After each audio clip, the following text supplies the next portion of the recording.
1903, Wallace D. Wattles shared a wonderful truth with the world.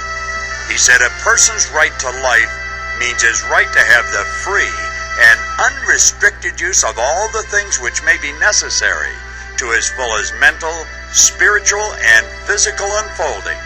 In other words, his right to be rich.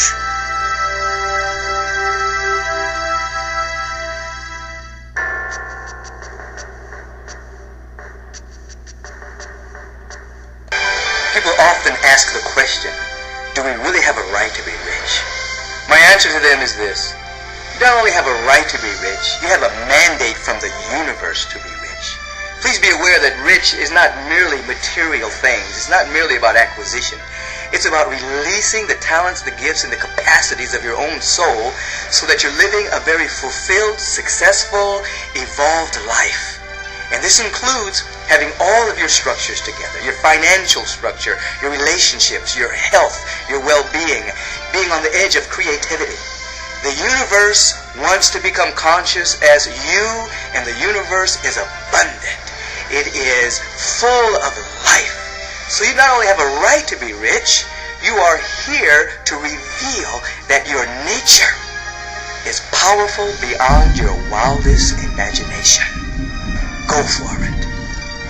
And now, let's join Bob in session number 1, The Right to be Rich. And you do have a right to be rich. Whatever may be said in praise of poverty, the fact remains it is not possible to live a really complete or successful life unless one is rich.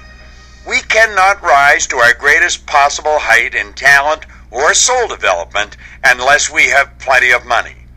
In order to unfold the soul and to develop talent, we must have many things to use, and we cannot have these things unless we have the money to buy them with.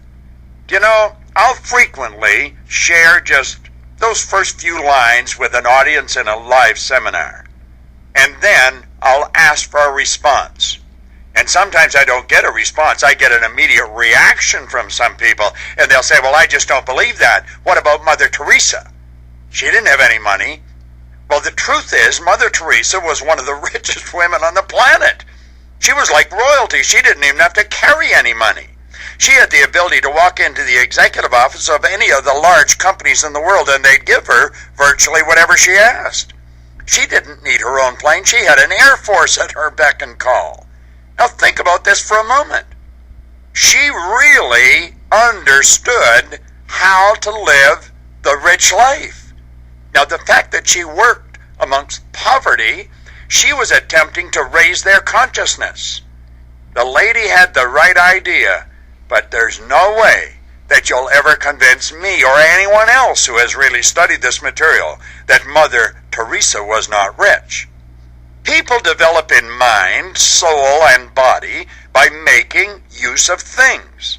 And society is so organized that people must have money in order to become the possessor of things.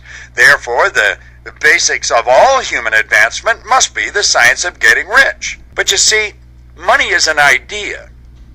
Richness is a concept. It's a consciousness. The object of all life is development. Everything that lives has an inalienable right to all the development it is capable of attaining.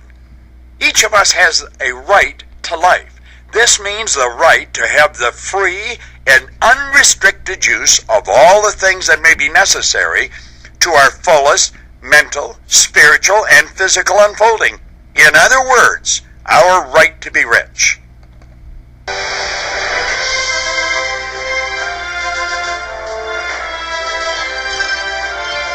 Hello, this is Jack Canfield. And after listening to Bob Proctor and Michael Beckwith work through this session, it certainly got me thinking. At the end of each of these sessions, there are some questions I'd like you to spend some time with. Because by working through these exercises, we truly embed this knowledge deep into our minds. Let's take a look at the first questions from this short session. The right to be rich. Is it right to be content with honest poverty? If not, why not? How rich do you want to be? Take out a pen and paper and explain why the right to life is the right to be rich. Then explain what a complete life truly is. Show how riches are essential to complete living. See, it's just not possible to live a really complete and successful life unless you are rich. In order to unfold the soul and to develop talent, you must have many things to use, and you cannot have these things unless you have money to buy them with. How do you feel about that statement? Many people get very uncomfortable when talking about money. Remember, that feeling is a conscious awareness of the vibration you're in. And if you're not comfortable around the idea that you deserve to be rich, it's because you're dealing with an idea that is foreign to your conditioned nature. And we're going to help you work through that feeling until it becomes comfortable. Have you ever noticed that wealthy people are very comfortable talking about money? Wealthy people know that it requires wealth to do great things. They know that the good you can do without money is confined to your own physical presence in any given place. To extend beyond your physical presence requires money.